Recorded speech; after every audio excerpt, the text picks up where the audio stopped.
கிறிஸ்துவுக்குள் பிரியமானவர்களே, இந்த நாளில் ஆண்டவராய் இயேசு கிறிஸ்துவின் நாமத்தினால அனைவருக்கும் கிறிஸ்துமஸ் புத்தாண்டு வாழ்த்துக்களையும் வருகின்ற நியூ இயர் வாழ்த்துக்களையும் எப்பத்தா இயேசுவின் ஜீசஸ் பிரேயர்ஸ் ட்ரஸ்ட் மூலமாகவும் சமூகத்தின் மூலமாகவும் அனைவருக்கும் நன்றி வாழ்த்து தெரிவித்துக் கொள்கிறேன். அல்லேலூயா.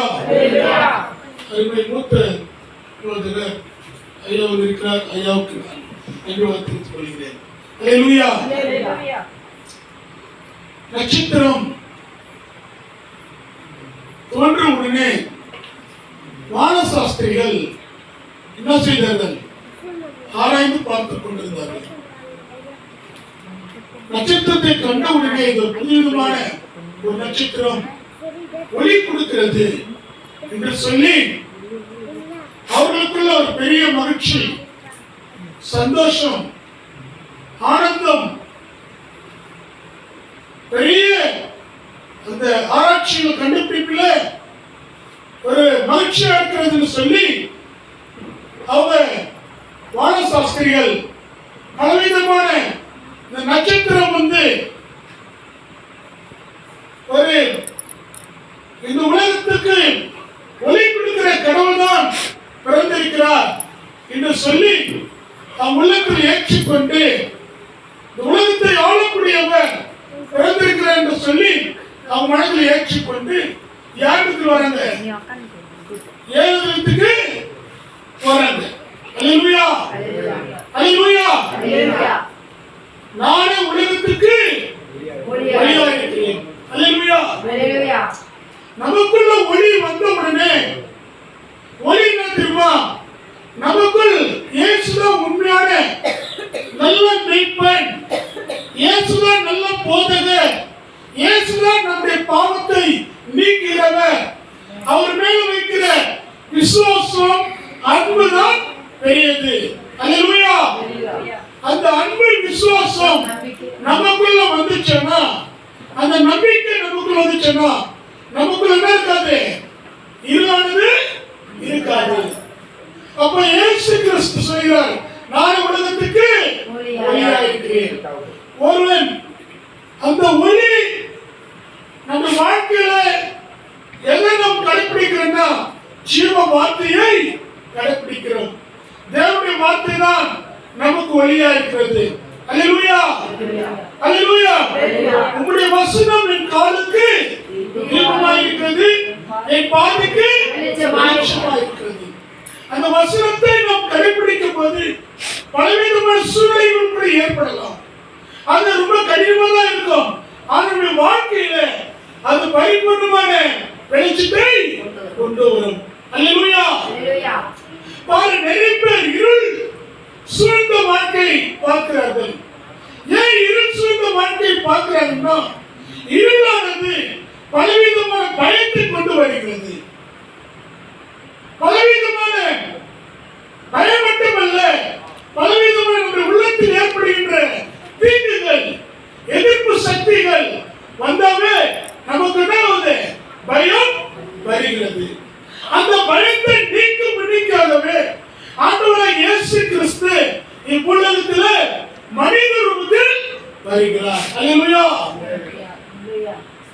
பாருங்க, இன்று கர்த்தராகிய கிறிஸ்து என்னும் இரட்சகர் உங்களுக்காக தாவீது ஊரிலே பிறந்திருக்கிறார்.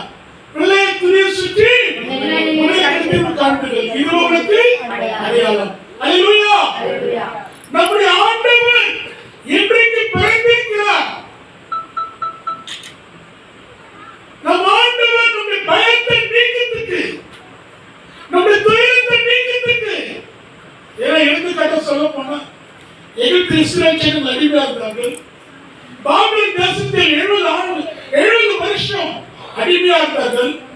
பலவிதமான துன்பத்தையும் போராட்டங்களையும் அனுபவித்தார்கள். காரணம் என்ன?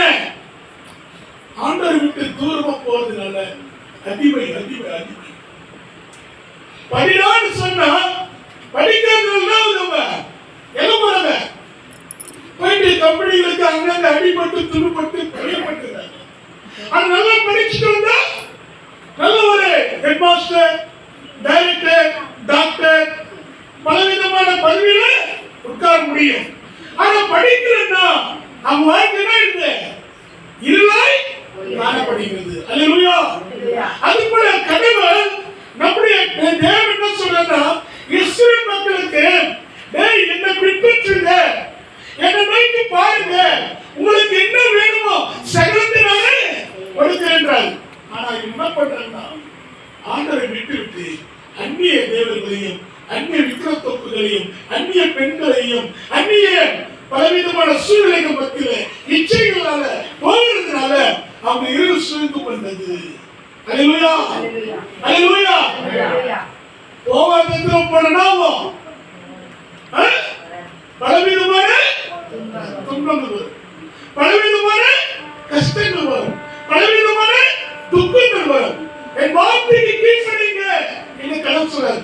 அதான் பைபிள் சொல்றாரு. நீதி புஸ்தகத்துல ஆரம்ப சொல்றாரு, கட்டளையே விளக்கு, வேதமே வெளிச்சம், போதிய சிக்ஷையே ஜீவ வழி.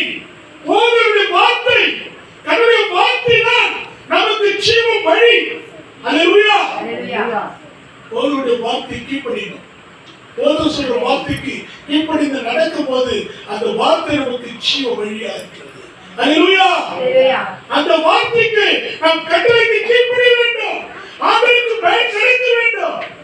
அது யோசேப்பு என்ன பண்ணாருன்னா, மரியாளுக்கு நிச்சயதார்த்தம் பண்ணப்பட்டிருக்கிறது, 2 பேருக்கும் நிச்சயம் பண்ணப்பட்டிருக்கிறது. ஆனா மரியாள் கட்சியா இருக்கிறாங்க என்று சொன்ன உடனே மத்திய சொல்லுது, என்ன பண்ண படித்து பார்த்தீங்கன்னா, மரியாதை எப்படியாவது தள்ளிவிடலாம் என்று யோசிக்கிறார். ஏன்னா அவர் யூதா குலத்தை சேர்ந்தவர். அல்லேலூயா. பாருங்க, அப்போது கர்த்தருடைய தூதன் வந்து யோசேப்பு கூட சொல்றாரு, யோசேப்பே நீ அப்படி நினைக்காத, அப்படி பண்ணாத, மரியாதை வயிற்றில் இருக்கிறது பரிசுத்த ஆவியினாலே உண்டாக்கப்பட்டது. அல்லேலூயா. ஒரு ஆணுக்கு ஒரு பெண்ணுக்கும், அதாவது ஒரு ஆணும் பெண்ணும் அப்பா அம்மா இருந்தாதான் ஒரு குழந்தை பிறக்க முடியும். அது போல இயேசு கிறிஸ்து எங்கோ பிறந்துட்டாங்கன்னா யாரை ஏற்றுக்கொள்ள முடியுமா? சொல்லுங்க, யாரை ஏற்றுக்கொள்ள முடியுமா? ஏற்றுக்கொள்ளவே முடியாது. நிச்சயதார்த்தம் பண்ண பிறகுதான் கர்த்தருடைய திட்டம் தீர்மானம் நிறைவேற்றப்பட்டது. தப்பது நிச்சயதார்த்தம் பண்ண புருஷன் மனைவி நாம் சொல்றோம், நிச்சயதார்த்தம் மூன்று போட்டு பண்ண போதும், டூருக்கு போலாம், ஊருக்கு போலாம், பாதி கல்யாணம் முடிஞ்சிடுச்சு. அது போல யோசேப்புக்கும் மரியாளுக்கும் பாதி திருமணம் முடிந்துவிட்டது. முடிந்த பிறகு ஆனா மரியாளுக்கு கட்சியம் வந்த உடனே, ஆனா யோசேப்பு திட்டங்களை பலவிதமா யோசிக்கிறாரு. ஆனா கடவுளுடைய வார்த்தைக்கு யோசேப்பு கீழ்ப்படிகிறார். அல்லேலூயா, அல்லேலூயா, அல்லேலூயா. அவருக்கு பிறக்க போகிறவர் மீட்பர், அதாவது என்னது, அவர் மேசியா, அவருக்கு இம்மானுவேல் என்று, இம்மானுவேல் என்பதற்கு தேவன் நம்மோடு கூடவே இருக்கிறார். அல்லேலூயா. இஸ்ரவேல் ஜனங்கள் அடிமைத்தனத்தில் இருக்கிறார்கள், துன்பத்தில் இருக்கிறார்கள், அவர் விடுதலை பெற்றுக் கொண்டு வர வேண்டும். அப்போது மோசே கேட்கிறார், ஆண்டவரே ஒரு அடையாளம் என்ன சொல்வது என்று எனக்கு தெரியல கேட்கிறார். அதுக்கு ஆண்டவர் சொல்றாரு, தேவன் சொல்றாரு, நான் இருக்கிறதாகவே இருக்கிறேன்.